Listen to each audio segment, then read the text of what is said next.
Ah, the 3-week push. Something of a celebrity in WWE. For years now, a random wrestler will be given the ball, and before they can even run with it, pop, we're done. Back to the end of the line you go. This is never explained in or out the ring, but does make good info for lists. So at least there's that. Because I'm sorry for what culture, please do subscribe. And this is 10 short-lived WWE pushes you've totally forgotten. Number 10, Rob Conway.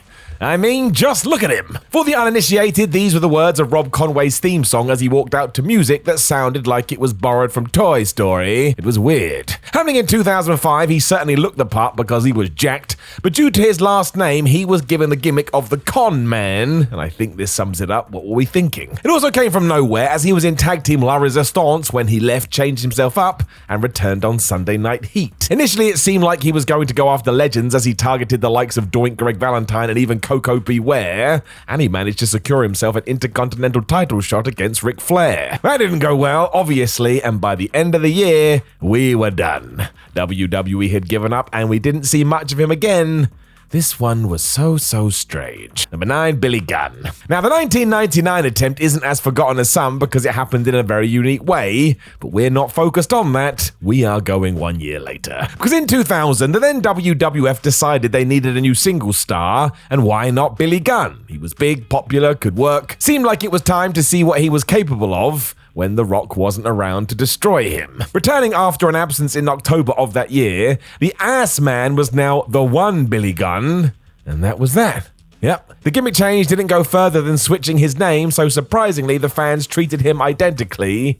Isn't that funny? This only lasted 6 months when he was thrown into a tag team with The Big Show, and horrendously, they were dubbed Shoguns. My word. This was also the end of the experiment, although to be fair to Billy, he was never really given a proper chance. Number 8, Jackson Riker. This happened in 2021 and it already felt like it was a decade ago. It makes no sense. Originally the leader of the Forgotten Sons, ironically, Riker eventually made it onto the main roster where he befriended Elias. And don't ask me because I don't know. I mean, it's not like WWE tried to explain it. Jackson would just hang out behind the guitarist and that was that. Well, yeah, good plan. Because this is Vince McMahon, they were split up within 6 months and the idea was to push Riker and see what we could do. I don't know why they decided to do this because there was no excitement for it, but we just went and did it anyways. It led to these two having a ridiculous amount of matches on Raw that went on way too long when WWE woke up one day, decided they changed their minds, and they let him go. It was bonkers then, and it's even more bonkers now, and I mean it.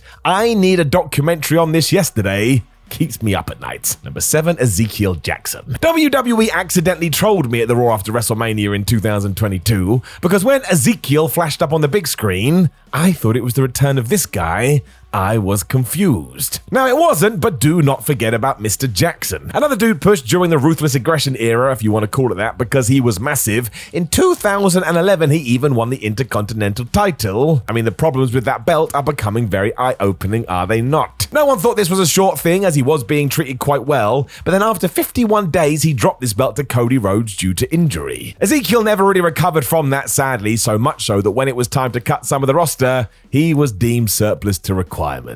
So that's a shame. It's not the way you want to go down. You always want to be given a proper chance. Number 6, R-Truth. I think we can all see now that R-Truth was born to do pro wrestling, and if we can find one last opportunity to give him a proper push, I think we should. He has always been entertaining, but in 2011 we took that and honed it and allowed Truth to lose his damn mind. He saw fake children, accused John Cena of holding him back, and even teamed with The Miz to face John and The Rock at the Survivor Series. This was a massive deal no matter how you looked at it. It was flipping Dwayne Johnson. And sure, Truth and Miz were there to lose, but they were hated, doing well in their role, and we easily could have gotten more out of this. The main event level didn't seem to be too much out of his grasp. Unfortunately, as soon as he had done the favors, WWE moved him back down the card, but even then, the amount of moments Truth has given me over the years means he's a damn hero, and I love him. My bad. Number 5, Humberto Carrillo. A proper casualty of the 3-week push attack, Humberto Carrillo was meant to be WWE's big Mexican hope. They wanted to branch out into the country more, so felt like they needed a star to drive this forward,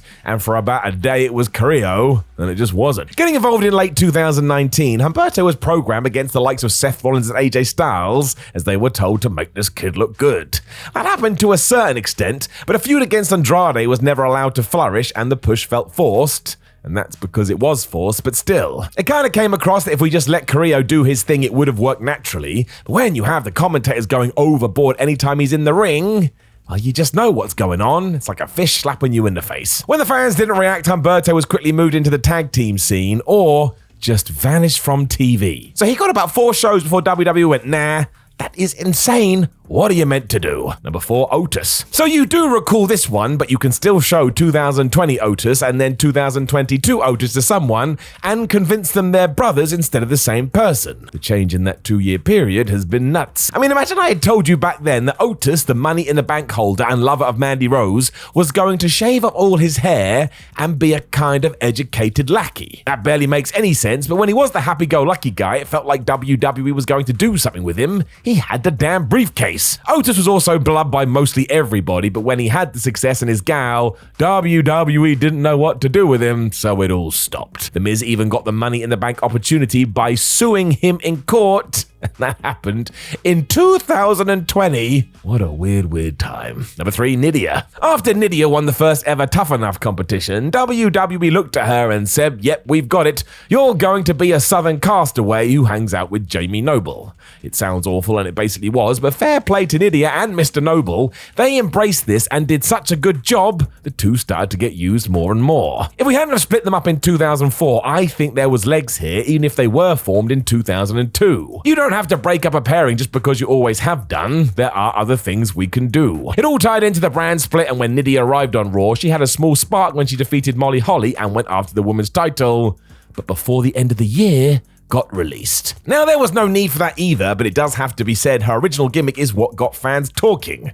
We should have kept it and ran this push all the way to the big town. Still, when this got going, it was an unexpected and very good treat. Number 2, Buddy Murphy. It looked like Buddy Murphy was going to get his in 2019. After some scaffolding fell on Roman Reigns during the summer, an investigation was started, and when Buddy was seen in the background, he became a suspect. Alright. Roman even confronted Murphy after Buddy had claimed that it was Eric Rowan who was responsible for this on behalf of Daniel Bryan, and because the big dog wasn't sure, they had a match on the 13th of August, and man, it was awesome. So the mini push was working, and all he needed was the right nudge, and instead we just forgot about it. Murphy would become nothing more than a pawn in all this, and while he was hanging out with the top stars, it was made very clear that WWE didn't think he was one. It was ridiculous. But he was allowed to get some final shine when he joined up with Seth Rollins, but we know the deal with that. If we had had fans at this time, it could have been a very different story. Number 1, Johnny Nitro. 2004 is when Johnny Nitro was first put in a place to succeed. So WWE knew the deal then, but never went the whole hog. That's mad. He's good. To be fair, this wasn't the best idea in the world, as John would keep popping up on Raw and changing his name. I mean, he was Johnny Blaze, Johnny Spade, Johnny Nitro. He was also friends with Eric Bischoff through this, who was the flipping GM,